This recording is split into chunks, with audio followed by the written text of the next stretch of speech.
Hi, everybody. Happy New Year. Thanks for coming out during this heat wave. Well, hey, my name's Corey Fry. I'm the exhibitions manager here. If you don't know who I am, hey, Lorena. It's good to see some familiar faces, and thanks for coming out. It's going to be a good day today. I want to invite up Tammy O'Connor. Tammy is the president of FCAA. If you'd give her a round of applause.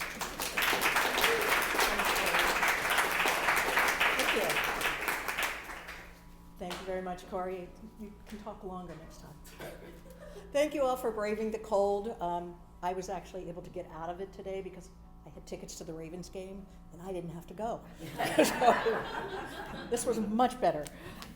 Just wanted to thank all the volunteers and the members who put the last 2 days, put all of this together, and it's a really wonderful show. The organization is a nonprofit, and it's been around for over 45 years, and not everybody knows that. It's like any organization, it kind of ebbs and flows with membership, but we're committed to encouraging artistic growth within its membership and then helping artists continue the process. We have everybody from new artists over the age of 18 and then on to whenever. So just wanted to give you that little bit. And most of the artists will have name tags on. So if you see a name tag, you can ask the artist anything you'd like. So I'm turning it back to Corey. Thank you. Yeah, thank you all so much. Anybody that came out and volunteered the last couple of days, hanging the exhibition. You know, this is a tricky month. We missed a full day for New Year's, and so that can throw a wrench in the gears as far as installing I think there's 80 some artworks in here. There's also the other gallery. So everybody did a fantastic job. Thank you if you were part of that. It made my life easier as the exhibitions manager here. And I think you all did a great job. It's a great exhibition. So, okay, we've got two speakers today. I'm going to read some bios. I'm going to read the bios for both of them, and then I'm going to get out of the way and let them take it over.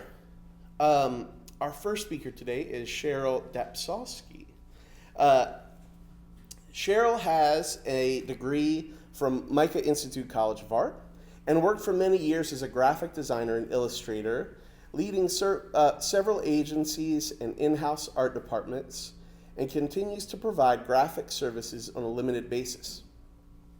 She's also a former communications art instructor from Frederick Community College, and a career shift took place in the latter part of 2023 where she decided to step away from the computer and get back into the studio to make physical art. Drawing upon her early training and her time at Micah, as well as a pivotal class at the Delaplane Art Center taught by Ed Ramsberg. Give it up for Ed if anybody knows Ed. She began an immersive exploration of abstract expressionism. She's currently working on a series of acrylic paintings that use a process of additive and subtractive mark making to create a sense of place. The paintings explore limited palette color schemes which test color theory principles. In addition to this work, Cheryl continues to use watercolor, pen, and ink, pastel, and pencil to produce representational artwork. She works in her studio at her home here in Frederick, Maryland. And then Rebecca, I hope I'm getting your last name right. Rebecca, is it Hargreaves? Hargreaves. That's what I said, right? Rebecca Hargreaves was born and raised in England. Her middle and high school years were spent in Texas, where she attended Texas Christian University and majored in fashion merchandising. After graduation, Rebecca moved to New York City, where she lived for 20 years. In New York City, she worked as a textile designer for Danskin, as well as had her own fashion clothing line that was sold across the U.S. Rebecca also taught sewing and fashion design to underprivileged students in marginalized communities. After moving to Maryland and fast-forwarding through the pandemic, Rebecca taught herself to do textile collages, punch needle, raya rug making, and eventually rug tufting. Rug tufting has become her medium of choice due to the speed and immediate gratification, colors available, and detail. For the future, Rebecca plans to expand into larger, more abstract works with her rug tufting Would you first give it up for Cheryl Dapsowski? And then Rebecca will come up after. Thank you. Thank you. Thanks for coming, everyone. Wow, I am surprised at how many people that are here. That's amazing. Isn't this a beautiful show? I hope you have time to walk around and take a look at everything. It never ceases to amaze me how much talent we have here in Frederick. It's a wonderful thing. It's a source of joy to have this community. I appreciate the Delaplane Art Center, especially Corey Fry, for your help in creating the magic that becomes this art show. I'm grateful for the guidance, and I'm preparing for the opening. Honestly, I had nothing to say 2 days ago, and here I am. I'm also grateful for SCAA for the camaraderie and support that our club provides. I also really need to thank my husband, Alan Day, who graciously supports me and is my best art aficionado. Thank you, honey. I've been asked to say a few words about my journey and my work. I guess I do have a little story to tell, and this is probably the moment to tell it. I've had a nice career for about 43 years as a graphic designer, and counting. I spent most of that time working on a Mac computer and got good at digital illustration. For about 15 of those years, I took home a regular paycheck to create hundreds of illustrations meant to help sell shopping malls. I was telecommuting as an illustrator before working from home was really a thing. I worked with a team of artists, and we built enough stock material to fill 6 catalogs a year. As a result, I have boxes and boxes of print samples containing my published work. I have worked in corporate settings, agencies, print houses, publishing houses, and I was a solo provider of graphic services for many, many years. While I haven't gotten to do illustration in all venues, doing the graphics was also a lot of fun and very rewarding. So, for 43 years, even though I wasn't physically painting, I was actually quite happy making artwork on a daily basis. And it suited me just fine for a long time to refer to myself as a designer. But the world is changing. And like a lot of people in our age group, I've seen a lot of technological changes, and I know everyone can relate to that. We've seen everything from fax machines onward, here we are looking at AI. Graphic design industry is in a shift, and it really hasn't been the same since AI entered the fray. I sense it, I feel it especially as a senior artist, going into this field with this new technology that is a little difficult to wrap my head around. So how I've answered it is what we're talking about here. For a long time, the technology that was available gave me the tools and the skills to provide a living for my family. And that's something that's really important to me. So in 2023, at the end of the year, I started to have this kind of like internal struggle with myself. Alan remembers me just going in and just saying to him, I'm so sick of the way I feel about this, I'm gonna take a class. And so I did. I went back to the Delaplane, because I really feel like when you come to a place like the Delaplane, you're doing it because you either want to start something new or you want to refresh something you already know. And this is a great place to do that and just sort of get your chops back. And that's what I did. So I needed a little guidance, a little mentorship, and I needed to get back into the mindset of doing traditional work, because it's a different studio experience entirely. So one of the classes that I took was Ed Remsburg's class on abstract art. Funny, after all these years of doing artwork, and I've been an artist for my entire life, I've done a lot of detailed work. I've done a lot of really detailed watercolor pieces. My graphic design is very precision oriented. I have a really good handle on typography and color and that sort of thing, and those are strengths that I have. And it was all very much involved with making very small little cornices and making sure that everything was perfect. That was kind of what was pissing me off. I got to that point where I was like, I need to stop thinking like that. So while I was upstairs taking another class, John Kachik has a wet media class, and that's always been my passion. You know, wet media has always been my thing. So took that class first, and when I was up there in that studio, and those of you that know the Delaplane know that upstairs in that studio, it's a big, big room. There's a big cabinet in the back of the room that has storage and that sort of thing, and behind that cabinet, Ed would hang his paintings that he was working on to dry. And they were beautiful. And I was looking at these things, like I'd go up there and I'd do my class and everything that I was doing with John, and I loved that class. I mean, don't get me wrong. But the whole time I'm like going, what is back there? You know, really beautiful stuff. And I decided that I wanted to paint like that. So I started talking about it with John, and he said, you really need to take Ed's class. So the next class that came along was Ed's class, and I went ahead and I signed up for it. And it was an interesting experience for me because I really hadn't picked up acrylic paint in over 40 years. I mean, it had been 4 decades of not painting at all, okay? So I was doing like watercolor work, and I definitely consider that painting, but it was not the same kind of experience. Acrylic is, I don't know, a little bit more like messy. And there's something about the spontaneity about working that way, for me anyway, that I found very attractive. So I watched a couple of YouTube videos to kind of get back what, you know, like how much paint you put on a brush and what kind of brush and what kind of paint and what am I doing here? And so I got myself kind of reoriented into doing painting, and because I was really that rusty, you know.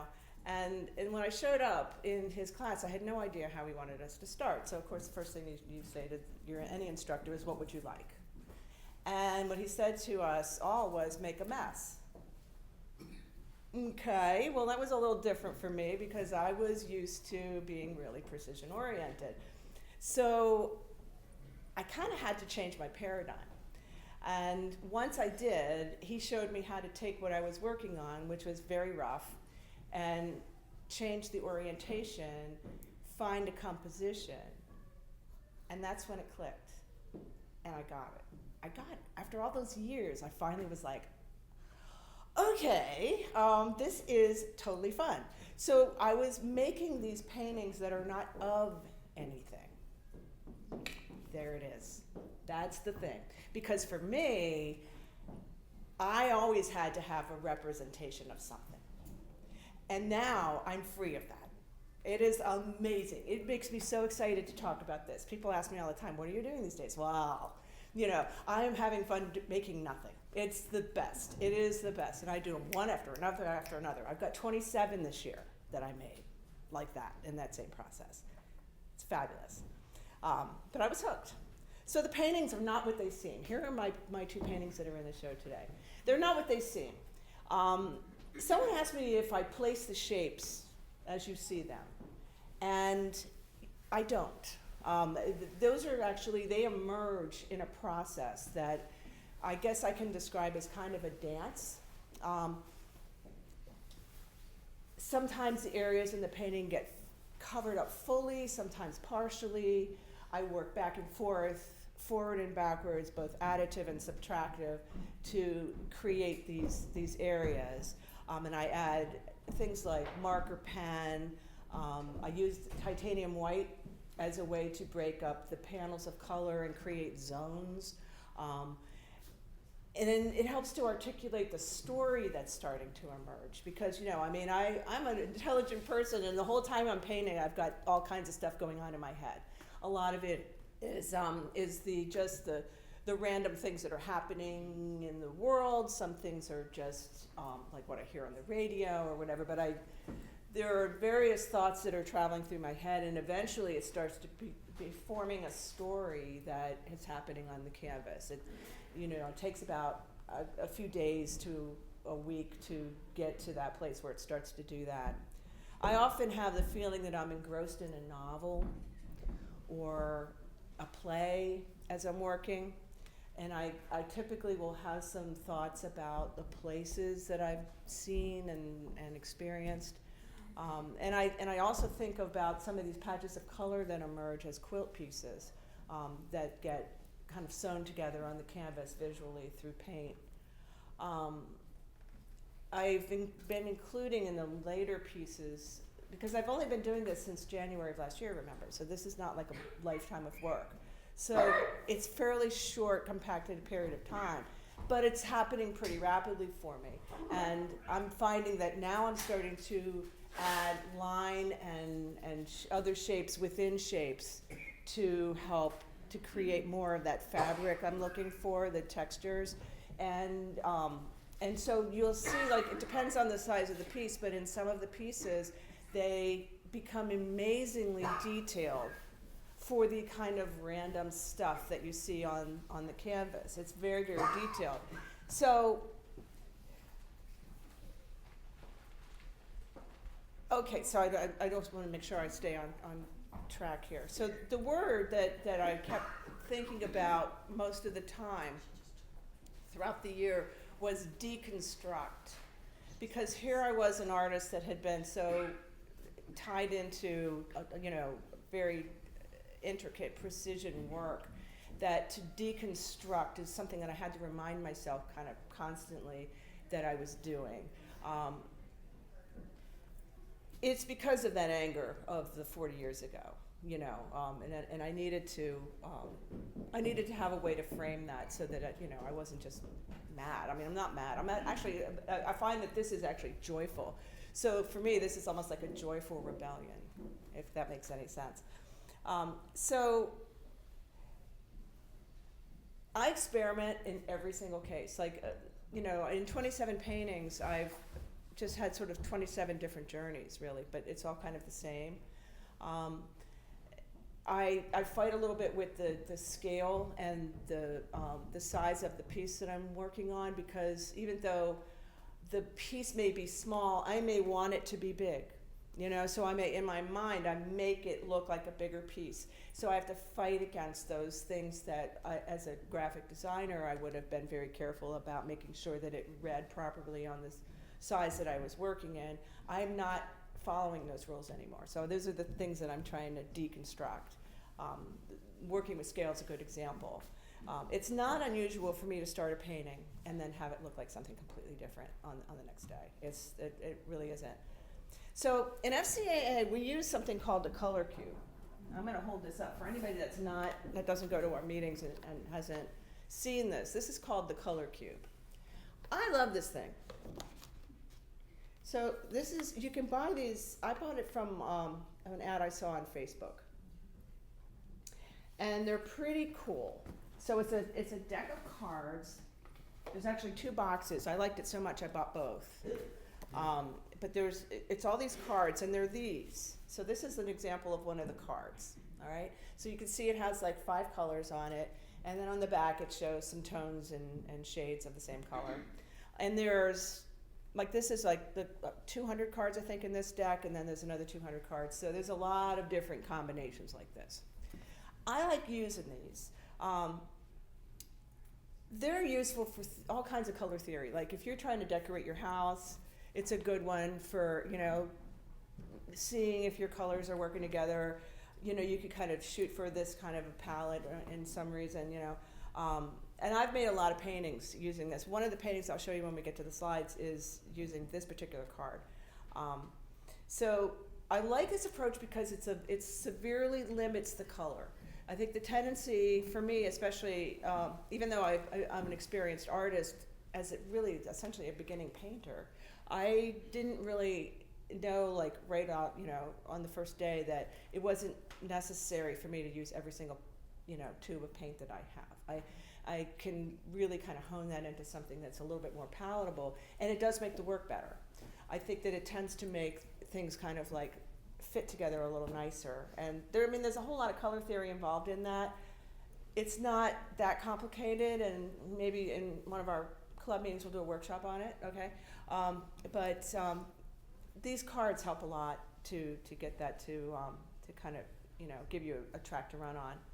So with this color scheme, so you can see these colors are fairly equal. So the task for me as an abstract painter is to prioritize these colors. Because there's nothing there to say, oh, well, that's a pink flamingo. That's got to pop out, right? There's no pink flamingo. There's no flamingo. So I have to figure out what the order is and how do I make that, because to me, that's part of the interest in the piece, is to go through and recognize those hierarchies that naturally occur by, the artist's intention. And so that's what I'm working on here. For the regular viewer, the piece is all about how do you match the foyer? For me, it's also really important to me to see how pieces live in a space. And I need to know, like, if that is going to work, or what other things get drawn into the painting from the environment that it's placed in. So those are kinds of important considerations too. So when I'm talking about value, I'm not talking about money. I'm talking about color value, because there is color, light and dark is kind of the value that you're dealing with, especially in abstract. I was always pretty good at color as a young artist, and I've carried a good color sense with me for my entire career. And people think of me as a lover of color, mostly because of the work I've done. Most of my digital illustrations are very, very colorful, and my painting, of course, would be. Now the colors are not already mixed. I have to mix them. So I use a stay wet palette. Is everybody familiar with what a stay wet palette is? And so a stay wet palette is, it's like a plastic tray, and it has a sponge in it that you moisten, and you soak a piece of palette paper I do it for about 20 minutes in hot water, and then take the excess off the paper and lay it down on the sponge. It has a lid that holds, it's like Tupperware, it's really tight all the way around, and the paint that you mix on the palette will stay good to use for several weeks. I mean, I've seen it last 3 weeks. So it's great because it gives you an opportunity to paint today and then next week and whatever. And I tend to, make so much paint because I never really, sometimes it's a little hard to get like that particular shade of green. Okay, it's not out of the tube. So you have to figure out what's in that green to make it work. And it sometimes takes a little bit of nudging. And by the time you get done, you have like a big pile of paint there, which you're not going to use all of. So I find that this stay wet thing is great because I can move on to the next painting. Like I said, I can make a couple of different paintings out of the same paint. And they're completely different animals entirely.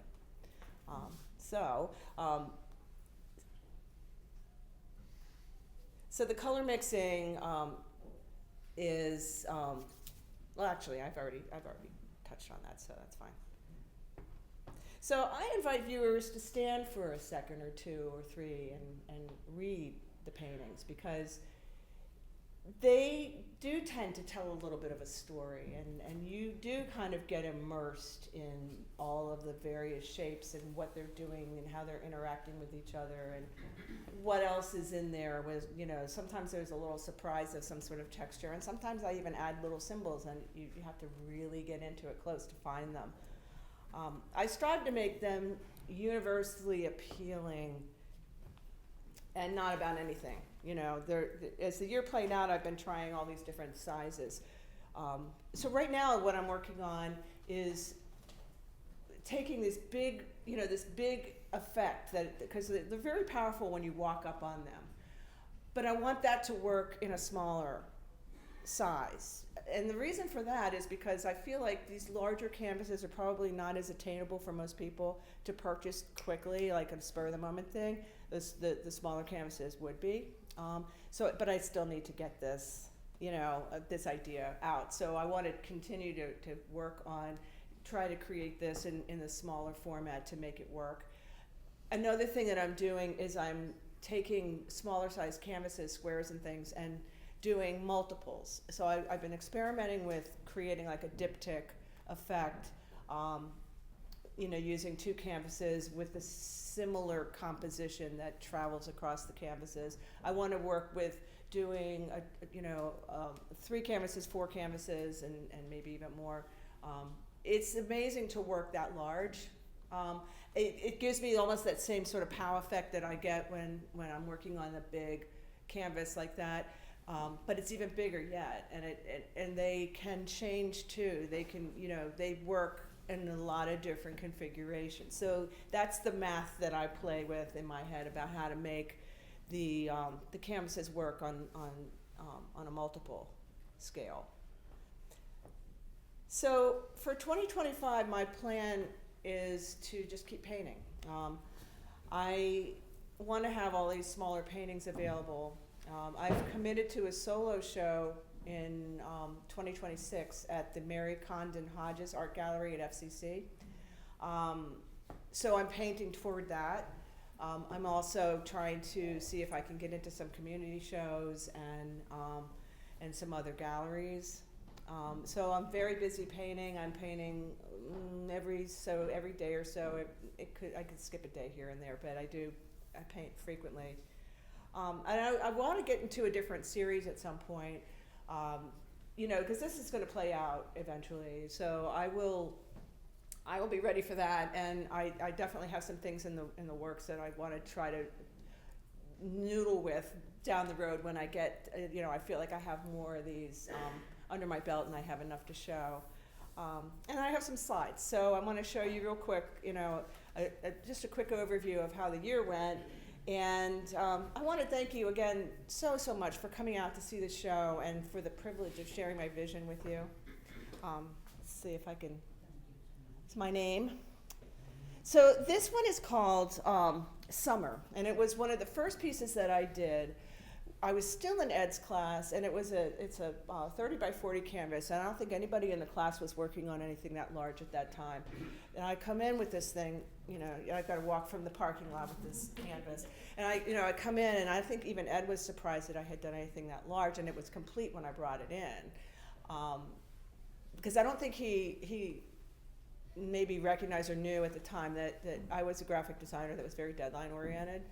And for me, it was like, time is money, So I painted this big canvas over the course of what it was, maybe a weekend, and I brought it into class that week and kind of blew his mind. He goes, "Yeah, that's a successful painting."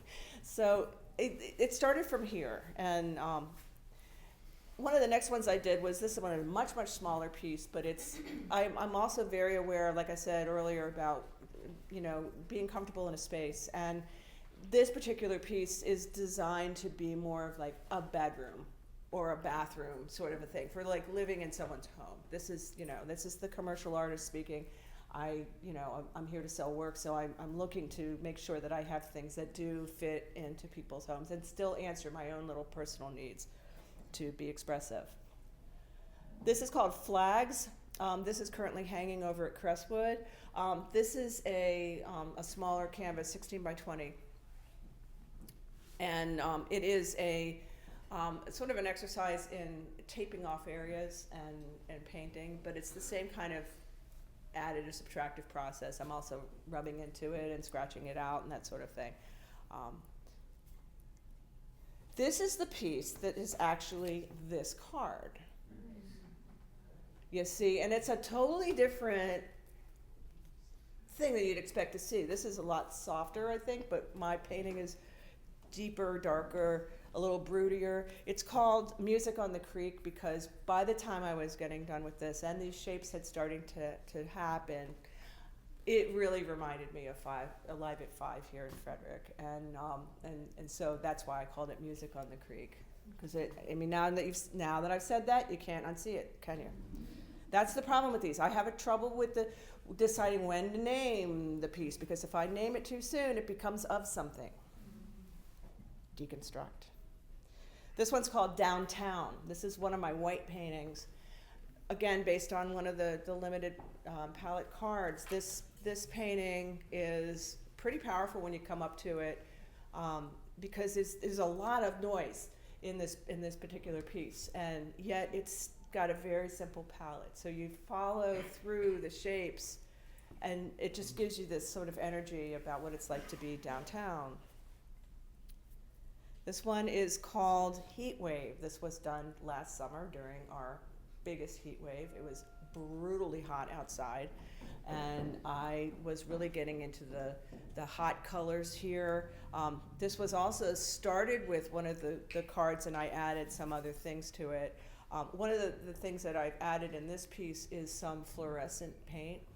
So if you have a light pen and you kind of like do this with the light pen to the painting, parts of the painting pop and come to life. It's kind of cool. Playing with that, I'm not sure if I'm going to continue with that very long, but it's fun. So I like to add things like metallics and fluorescence, and I'm going to be probably toying with some things like glitter and that, things that that are out there that we want to maybe take out of the environment that'll get stuck into paint forever. That's kind of like in my long-term plans. So anyway, thank you very much for listening.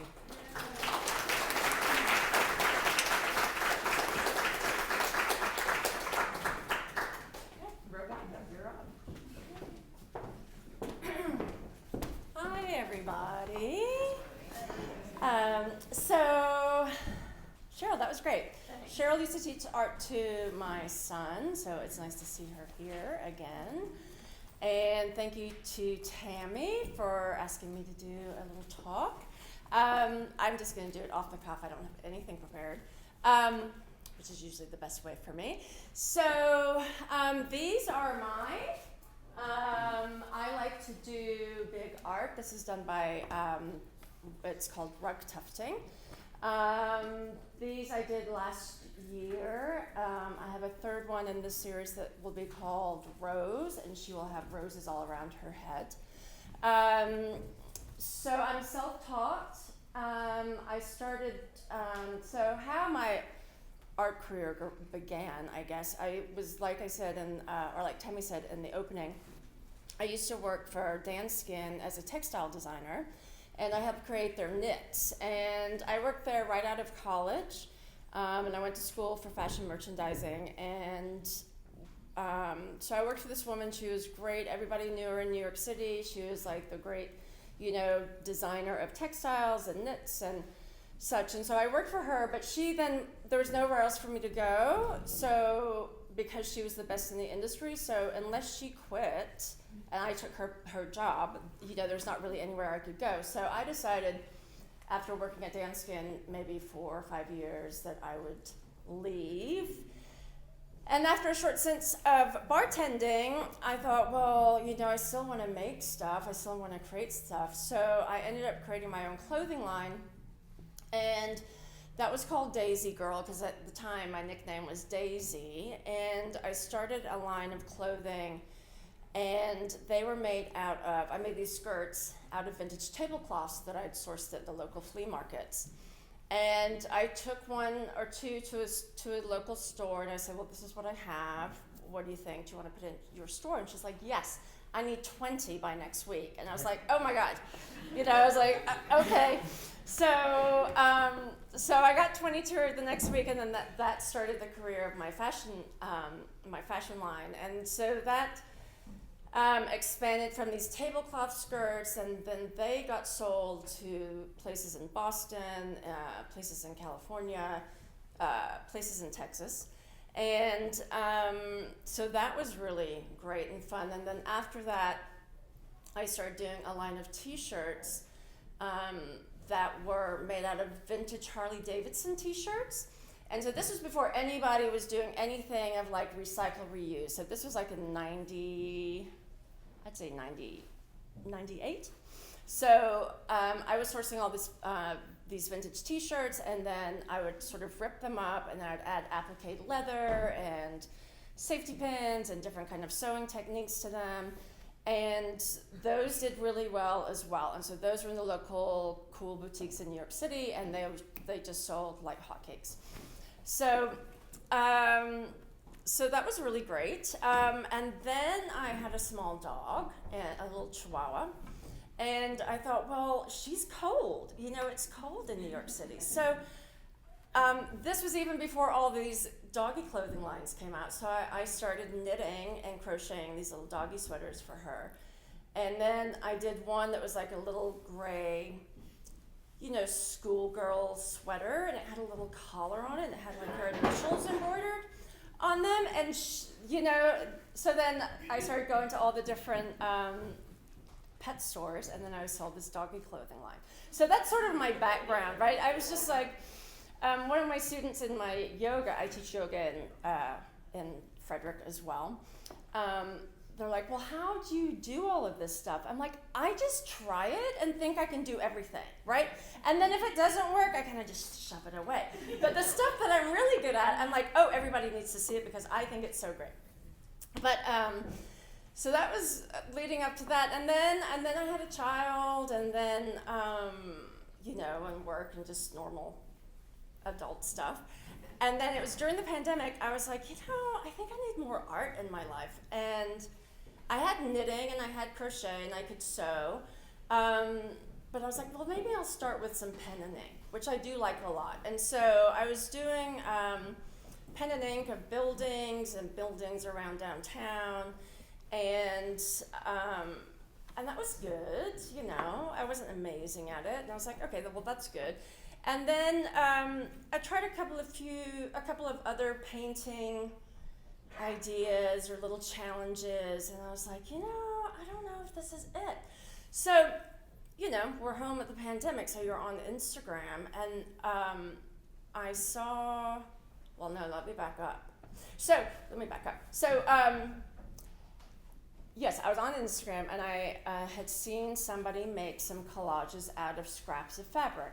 I'm like, oh, well, maybe that's what I should do because I really love textiles. I really love, anything to do with fabric and knitting and all of that. So maybe I should do that. So I was like, I think I can do it. So I did. So my first one, this is one of my first ones. It's called Willow Trees. This is small. It's like 8 by 8. And what I did is I took fabric, I sewed on the fabric, I put sari strips of fabric on there, and then another painted fabric on there. And so I have this willow tree out in the back that I look over at out of my kitchen window. And it just became that. Like, I don't think I was really planning on doing a willow tree, but as I was thinking about it, I was like, you see the big branches sort of swaying in the wind like that, and then the colors were changing. It does this sort of yellowy green, and so that was one of the first ones that I did, and I love it, and I really wish I'd kept it, but I sold it to someone else who also really loved willow trees, because I love willow trees. And so I know it's gone to a good home, but that was one of my first collages that I did. So I did, here's another one. This is called Hampton's Garden.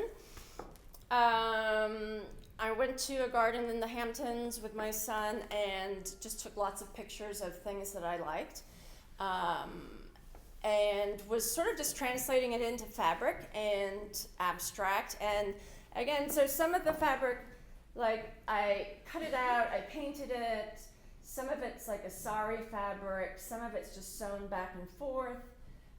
These are French knots done with embroidery.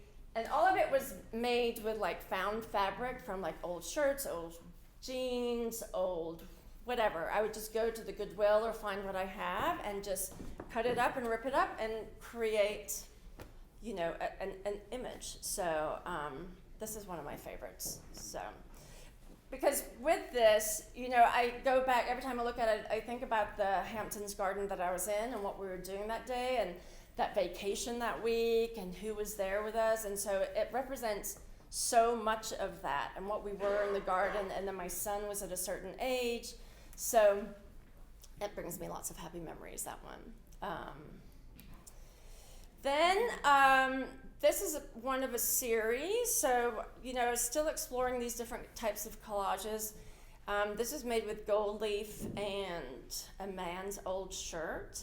And many, many, many, many hours of going over these lines. So it's actually of a rice paddy. So over in Thailand, I think it's Thailand, they have all of their rice paddies, and they're all on these different levels.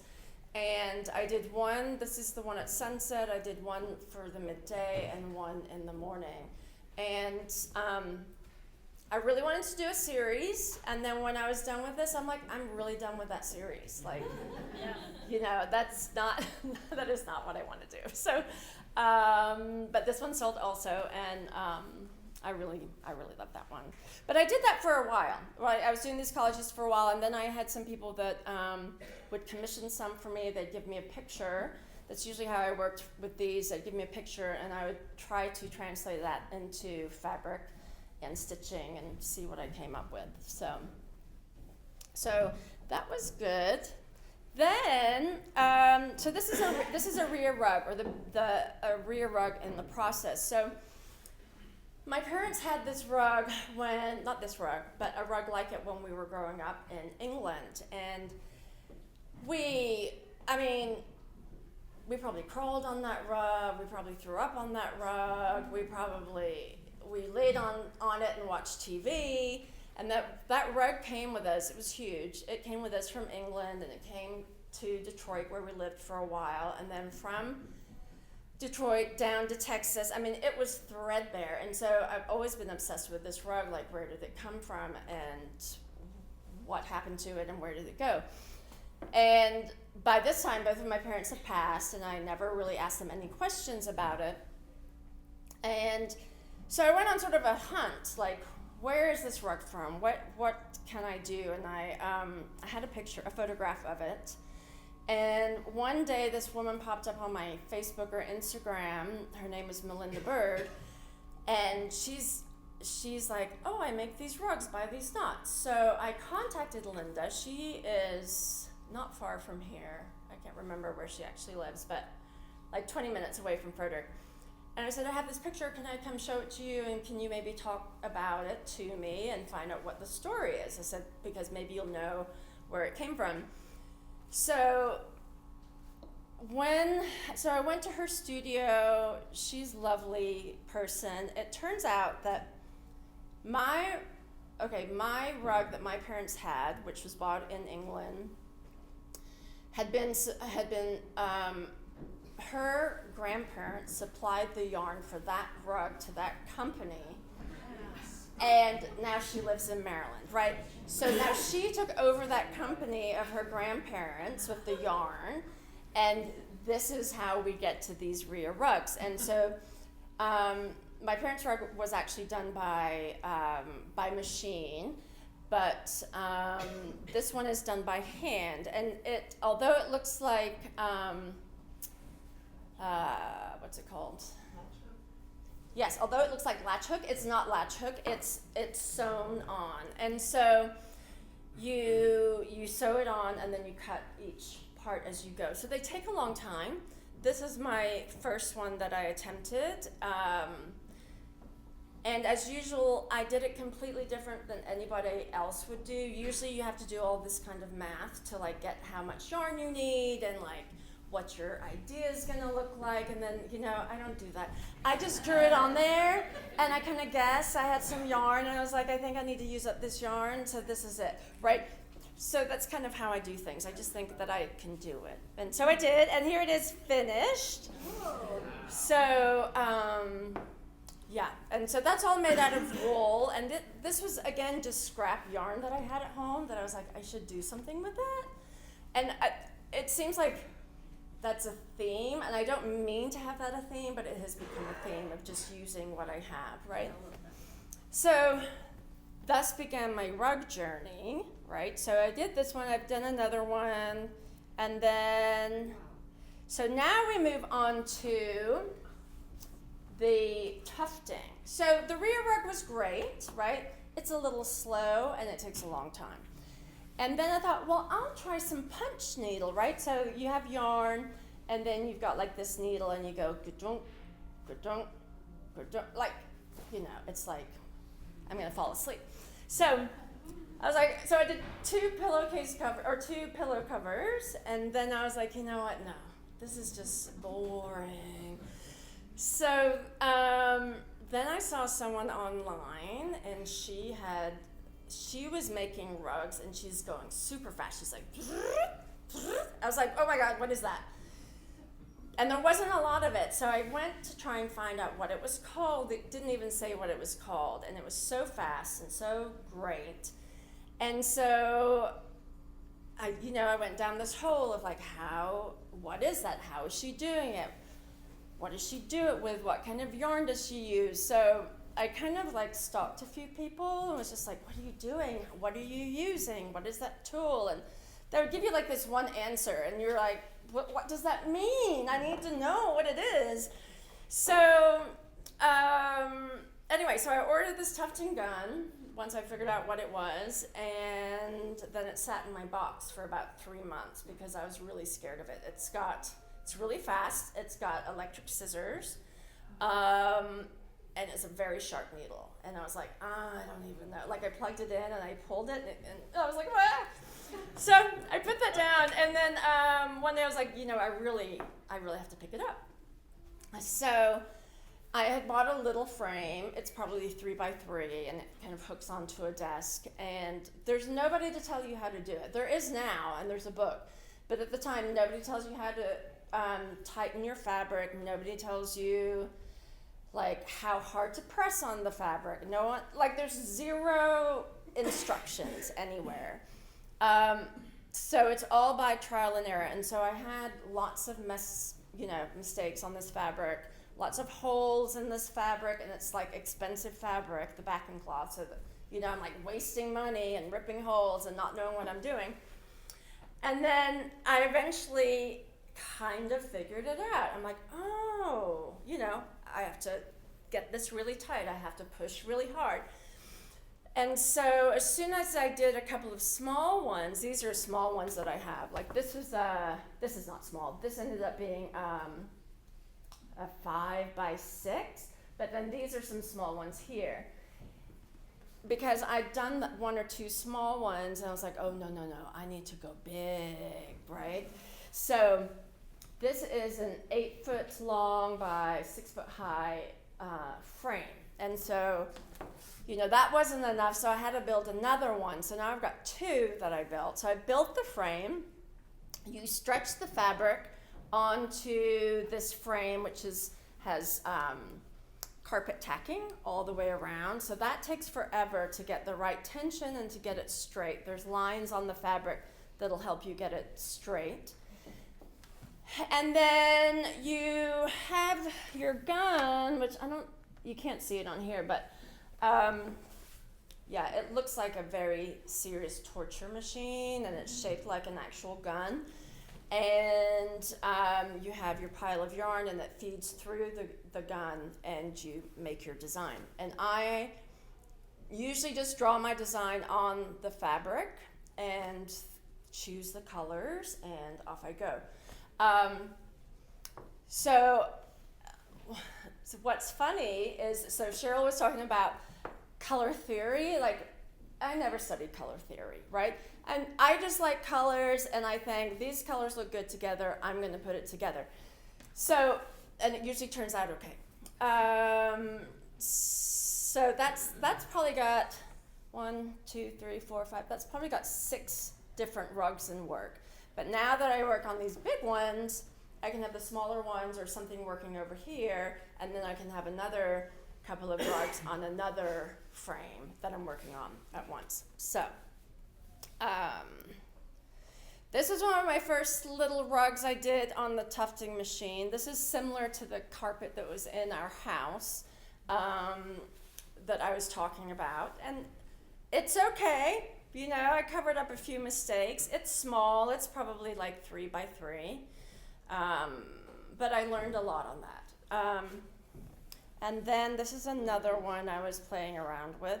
This had a lot of holes, right? I was like, oh no. It had a lot of holes in the fabric, so I just did some bigger yarn and kind of covered that up. Once you make a hole, it's really hard to sew it back and then tuft through that. It's just gonna make it bigger. It's a disaster. This here was a huge hole. So I was like, what can I do? I was like, oh, she has flowers in her hair. It's amazing. So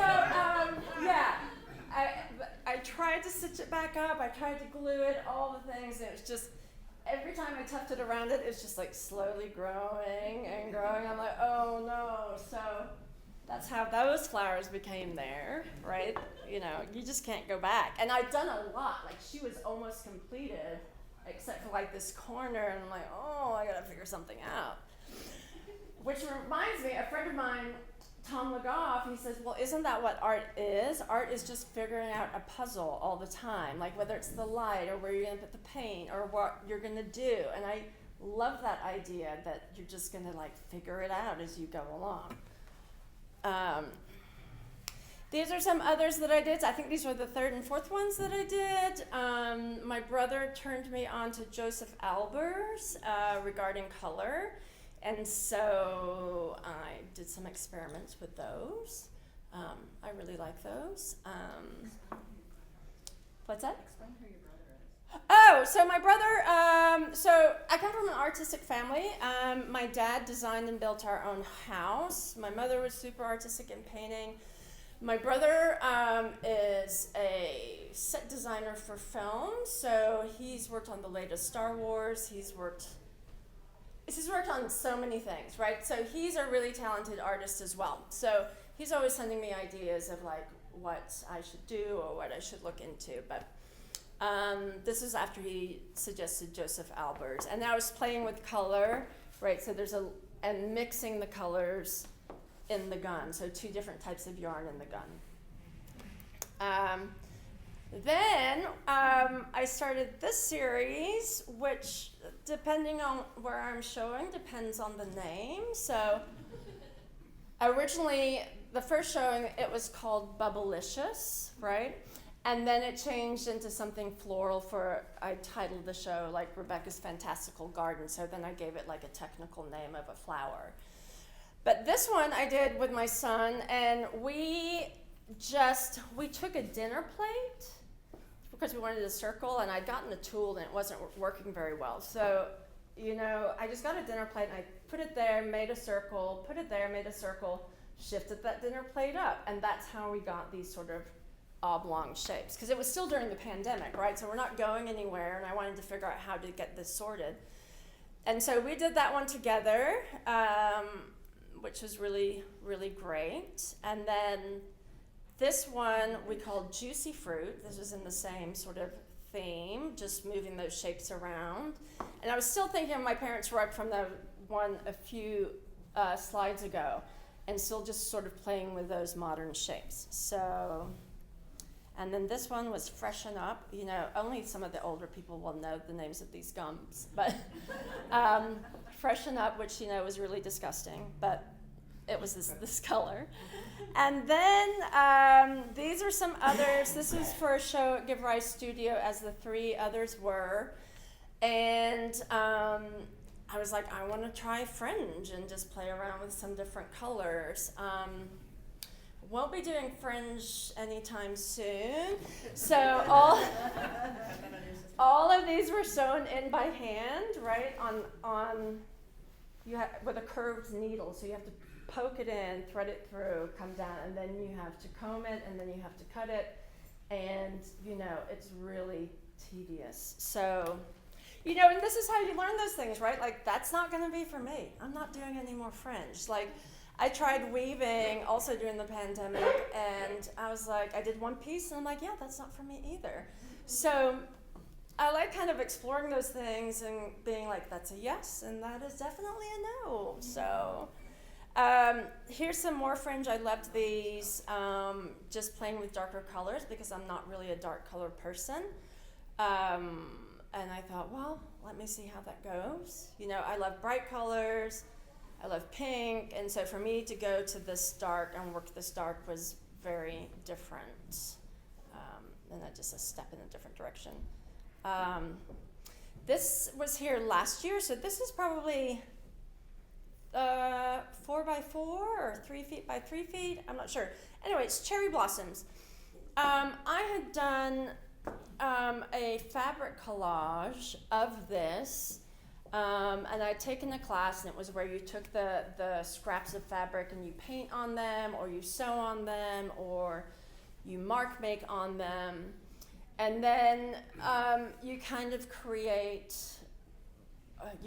some art with it. So I sort of had my pieces, and I kind of just dropped them all on a piece of paper, and it came out really nice. And then I shifted a few things, and I was like, it was spring, and I was like, oh, it kind of looks like cherry blossom petals, right? So that originally started as a collage, and then I was like, well, I want to make it big, and let's see what it looks like big, and it came out really well. So that was the cherry blossoms.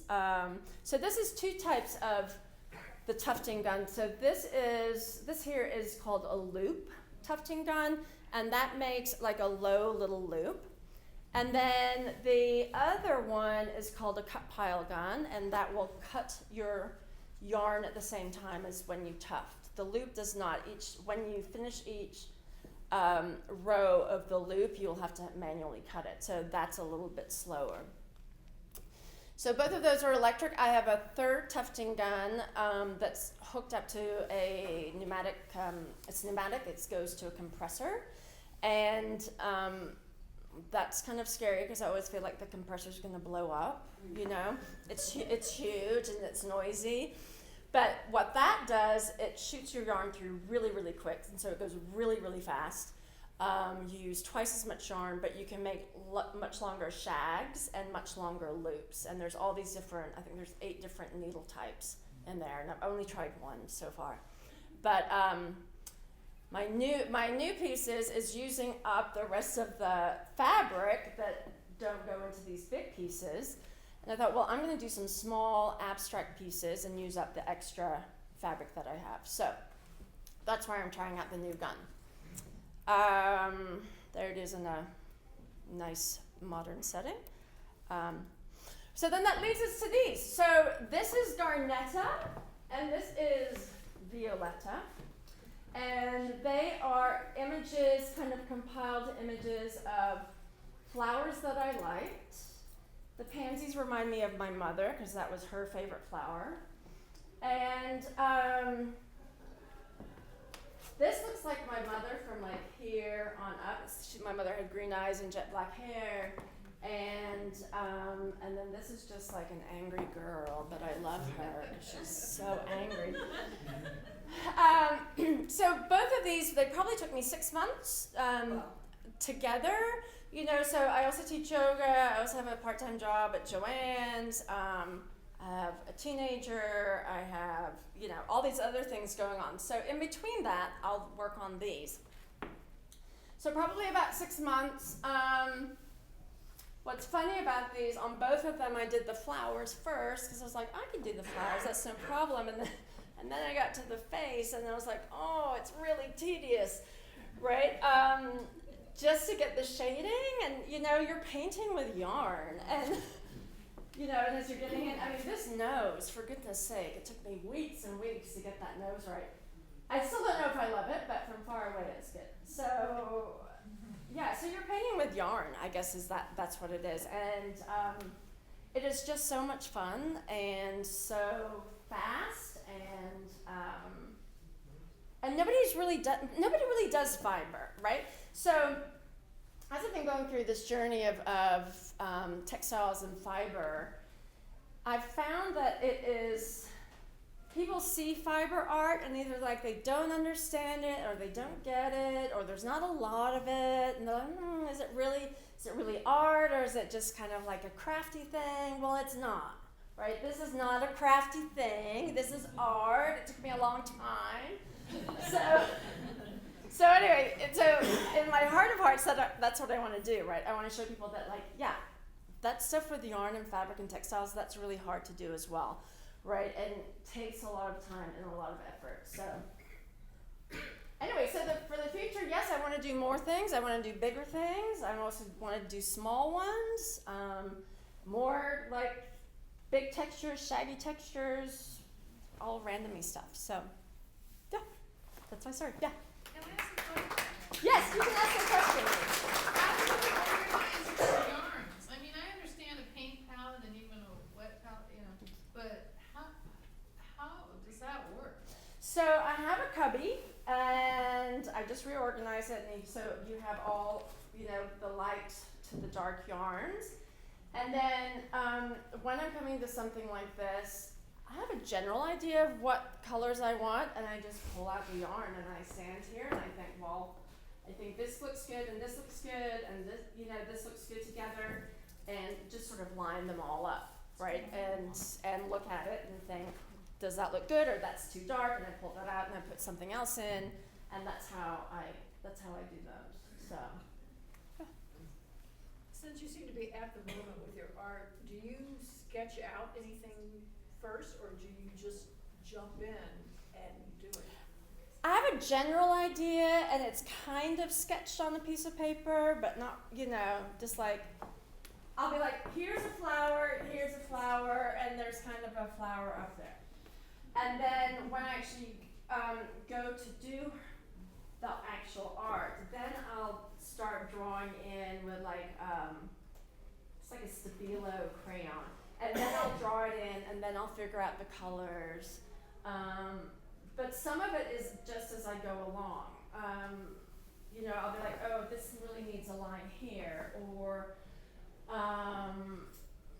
same up here, this needs a different kind of line. So some of it I do as I go along, just to see what it needs. Yeah. I have Yes. a question. Coming from a painting background, Yeah. when you mess up, you're painting with yarn, Yeah. what does that look like? And what do you do? Well, if you don't make a hole, you can so with the loop pile, you can just grab one string and it'll just pull all the way out. You can only do that maybe 3 times on that same area, right? Otherwise it's going to deteriorate and then you're really messed up. So you don't want to make too many mistakes. And then with cut pile, which is not here but is on the cherry blossom, which is more of like a shag, that's already cut, so you can just pull those pieces out too. So, but once you've glued it, because you glue the back so none of the yarn will fall out, then you can't go back. Then that's it, you're done for. So yeah. Anything else? Yeah? I think the lady was first. Oh, okay. This lady. Hi, Leslie. My question is about your process of, and Cheryl touched on this too, about when you're planning what you're gonna do, how much of that do you think about, is this gonna sell, what kind of person will buy this, what's the word? I do sort of think of that. It's more like what do I want to do and what do I want to explore, and It sounds like that's your that's really priority. yes, yeah, it is. And yes, do I want somebody to buy this? Yes, I would love for someone to buy it. Is it expensive? Yes, so maybe somebody won't buy it.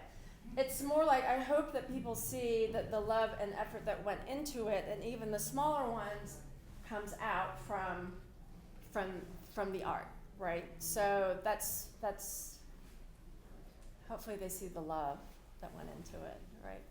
Does that answer your question, Leslie? Oh, yeah, because I think that all types of artists, myself and my husband included, because, I mean, when he makes a piece, he doesn't give a hoot about Yeah.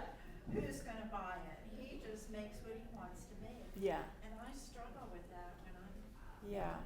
No, I think I just make what I want to make. I think there's a whole discussion involved in that, like how we approach Yeah. individual art. Yeah. Yeah. Yes. Me? Okay. I was just wondering if it's important what you touched upon in terms of textile art. I have to confess that before, like 3 or 4 years ago, 5 or whatever, I was in that camp that I was like, oh, is that decorative art? Is that whatever it is? And there's a lot of sexism into it, which is, could be interiorized misogyny, if you will.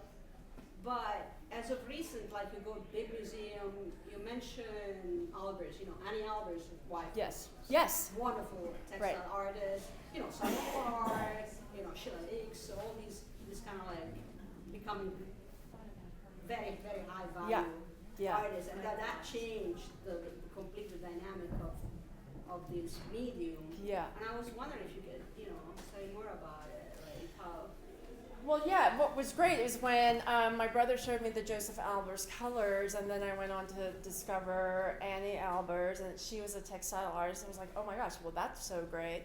And then I had a friend who went to Spain, and there was this huge, and it was done by hand, like, I don't even know how many feet, 12 feet tall by like 9, and it was by Moreau, and it was a whole rug, and I was like, oh my gosh, this was years and years and years and years ago by a man, and it was so fabulous. And